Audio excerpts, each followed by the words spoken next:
Hello বন্ধুরা, সবাই কেমন আছো? আশা করি সবাই খুব ভালো আছো। আর বাসন্তী দুর্গাপুজোর সময় কিন্তু খুব জনপ্রিয় হলো অন্নপূর্ণা পুজো। আর সেই জন্য কিন্তু আমরা চলে এসেছি বিশ্বের সব থেকে বড় অন্নপূর্ণা মন্দিরের কাছে। ওই দূরে দেখা যাচ্ছে বিশ্বের সবথেকে বড় অন্নপূর্ণা মন্দির, ঠিক দক্ষিণেশ্বরের স্টাইলে। আর আমরা অনেক দূর থেকে এসেছি, ঠিক গঙ্গার ওপার থেকে।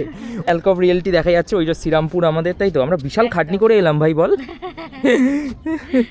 জাস্ট শ্রেয়ার পাড়া থেকে নৌকো ধরলাম, ঠিক শ্রেয়ার পাড়াতেই এই ঘাটটা, ওখান থেকে নৌকো ধরে চলে এলাম হচ্ছে এই যে বিশ্বের সব থেকে পুরনো অন্নপূর্ণা মন্দির দেখাতে। আর এখানে প্রবেশের পথেই তোমাদের এখানে দেখতে পাবে রানী রাসমণি ফেরিঘাট, কারণ এই জায়গাটার সাথে রানী রাসমণির একটা বিশাল বড় কানেকশন আছে। যেতে যেতে বলবো, কি বলিস?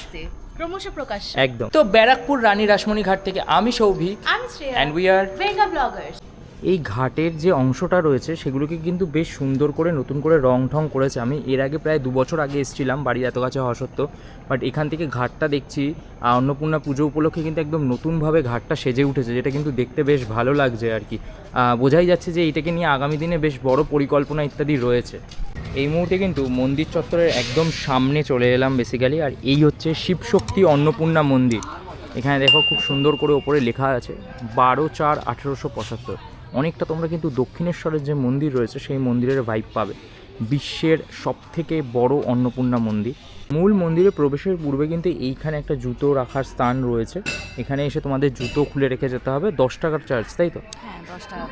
মন্দিরের যে প্রবেশদ্বার বা সিংহদ্বার যাকে বলে, তার মাথার ওপর কিন্তু সিংহ রয়েছে, সিংহের অধিষ্ঠান দেখতে পাচ্ছ। এবং পুরো মন্দিরকে কেন্দ্র করে এবং এরকম কিন্তু লম্বা একটা বাউন্ডারি রয়েছে, এবং এই বাউন্ডারিতের মধ্যে ভোগ ঘর, অফিস ঘর ইত্যাদিগুলো রয়েছে আর কি। একদম পুরোপুরি দক্ষিণেশ্বর মন্দিরের অবিকল যাকে বলা যায়, তাই? একদম বলা হয় দক্ষিণেশ্বর মন্দির দেখে এই মন্দিরটা ক্রিয়েট করা হয়। মন্দিরটা কিন্তু নবরত্ন পদ্ধতির যে শৈলী, সেই শৈলীতে গড়ে উঠেছে। এবং দক্ষিণেশ্বর মন্দিরের মতো কিন্তু লাল হলুদ যে কম্বিনেশন, বাঙালির কাছে এই রঙটা কিন্তু খুব শুভ একটা রঙ, এবং সেই রঙেই কিন্তু এই মন্দিরও তৈরি করা হয়েছে অ্যাকচুয়ালি। এবং দক্ষিণেশ্বরের মতোই নবরত্ন পদ্ধতিতে, অর্থাৎ 9টা চূড়া বিশিষ্ট কিন্তু এই মন্দির তোমরা দেখতে পাচ্ছ। এইখান দিয়ে দেখতে জায়গাটা কি অপূর্ব সুন্দর লাগে, তাই না? যেটা আমি শুনেছি যে সন্ধ্যের পর যখন এই মন্দিরে আলো জ্বলে ওঠে তখন নাকি সেই জিনিসটা দেখতে আরও অপূর্ব সুন্দর লাগে। আমার তো এইখান থেকেই এতটা ভাল লাগছে, একদম আমার বাড়ির সন্নিকটেই যেহেতু, তাই এই মন্দিরটা নিয়ে আবেগও অনেকটা বেশি আর কি। এবং ঠিক এই মন্দিরটার পাশেই কিন্তু রয়েছে হচ্ছে নাথ মন্দির। ঠিক এরমই একটা নাথ মন্দির কিন্তু তোমরা দক্ষিণেশ্বর মন্দিরে গেলেও দেখতে পাবে। এবং এখানে কিন্তু প্রচুর মানুষের আজকে মানে এই পুজোর এত আগেই কিন্তু মানুষের ঢল রয়েছে আর কি। প্রত্যেকটা মানুষ আসছে মায়ের দর্শন করতে এখানে, এবং মাকে দেখছে, দেখে তাকে পুজো দিচ্ছে। এই মুহূর্তে যে নাথ মন্দির রয়েছে সেই নাথ মন্দিরের আমি ভেতরে রয়েছে, এবং এখানে যারা বৈদিক পণ্ডিতরা রয়েছেন তারা বসে ওখানে পুজো অর্চনা করছেন তাদের বৈদিক মন্ত্র উচ্চারণের মাধ্যমে। আমি ওই পাশে গিয়ে তোমাদের দেখানোর চেষ্টা করব কিছু কাজ, যেহেতু সামনেই অন্নপূর্ণা পুজো, হাতে গুনে আর একদিন পরেই আর কি। সেই কারণে কিন্তু এইখানে কিন্তু একটু কাজকর্ম চলছে আর কি।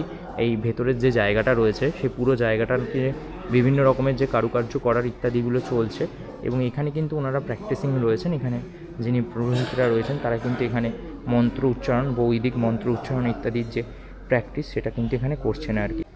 বেশ সুন্দর এই জায়গাটা, সত্যি বলছি, একটা মনে লেগে থাকার মতো জায়গা। আমি যতবার আসি দক্ষিণেশ্বর মন্দিরের থেকে জনপ্রিয়তা হয়তো খানিকটা একটু কম, কারণ যত দিন যাবে সেই পরিচিতি বাড়বে। এবং এই যে জায়গাগুলো রয়েছে সেই জায়গাগুলোতে কিন্তু পুজোর যে কাজ, একদম শেষ মুহূর্তের যে প্রস্তুতি, সেই প্রস্তুতির কাজ কিন্তু চলছে। এখানে কিন্তু রাসমণির যে কনিষ্ঠ কন্যা জগদম্বা, তার একটা মূর্তি কিন্তু এখানে রাখা রয়েছে।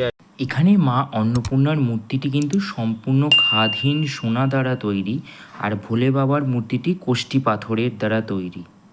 শুধু কিন্তু পুজো দিতে নয়, এমনিও মানে সময় কাটানোর জন্য কিন্তু বহু মানুষ দেখো মন্দিরের বিভিন্ন অংশে এই বিকালের সময় কিন্তু দেখতে পাবে তোমরা, তারা এসছে সময় কাটানোর জন্য, কারণ জায়গাটা এতটাই সুন্দর। সেই কারণে আমি তোমাদের এখন এই গাছটার কাছে নিয়ে যাব, ওই শিব মন্দিরগুলোর ঠিক সামনে যে এই বেল গাছটি রয়েছে, এবং এই বেল গাছটির একটা অদ্ভুত কাহিনী রয়েছে। এই মুহূর্তে তোমরা যে বেল গাছটি চাক্ষুষ করছো, ঠিক তার নিচে এসেই কিন্তু রামকৃষ্ণদেব বসতেন আর কি। এবং এইখানে বসেই কিন্তু রামকৃষ্ণদেব এই মন্দিরের যে পর্যালোচনা বা কাজকর্ম বা পুজো ইত্যাদি কিন্তু সমস্ত বিষয়ের ওপর নজর রাখতেন। তোমাদের কয়েকটা জিনিস জানিয়ে দিই এই মন্দিরের বিষয়ে। অন্নপূর্ণা মায়ের যে বার্ষিক পুজো, সেই পুজো কিন্তু চলবে হচ্ছে 25 তারিখ থেকে 27 তারিখ পর্যন্ত। অন্নকূটেরও ব্যবস্থা থাকছে এবং যেটা প্রত্যেকবার হয়, এখানের অন্নকূট দেখার জন্য বহু মানুষের ঢল নামে। এত বড় বিশাল অন্নকূট হয় আর কি। এবং তার সাথে তোমরা যারা ভোগ গ্রহণ করতে চাও এই দিনগুলোর, তাদের জন্য কিন্তু 15ই মার্চ থেকে ভোগের যে কুপন কাটার ব্যবস্থা সেটা কিন্তু শুরু হয়ে গেছে। মেয়ে মায়ের কাছে আবদার করছে, মা তোমার দক্ষিণেশ্বরে 12টা শিব মন্দির, আমার এখানে কেন 6টা হলো? ঠাকুর রামকৃষ্ণ পিছন দিক থেকে জগদম্বাকে ডাকছে, মা শোন, মা বলে ডাকতেন সবাইকে, মা জগদম্বা, মায়ের সম্মান বড়, তুই মেয়ে ছোট, তাই মায়ের সম্মানার্থে রামকৃষ্ণদেব দক্ষিণেশ্বরে 12টা নির্দেশ দিয়েছে, আর এখানে মেয়ের বলে 6টা, অর্ধেক। জগদম্বাকে আরও বললেন ঠাকুর রামকৃষ্ণ, জগদম্বা তোর মায়ের মন্দির ওটা দক্ষিণেশ্বর 1855, এটা তোর মন্দির 1875, কিন্তু ওটা হাইটে 2 হাত উঁচু আর তুই মেয়ে, তাই হাইটে 2 হাত ছোট, হুবহু এক দেখতে। একটা শিবশক্তি অন্নপূর্ণা মন্দির আছে, দর্শন করে আসে। এইবার রানীমা, জগদম্বা, আত্মীয় স্বজন সব, তখনকার দিনে গাড়ি ঘোড়া ভালো চলতো না, নৌকায় করে যাচ্ছে। সন্ধেবেলায় এমন ঝড় তুফান হলো যে আর নৌকা চালানোর মতো না।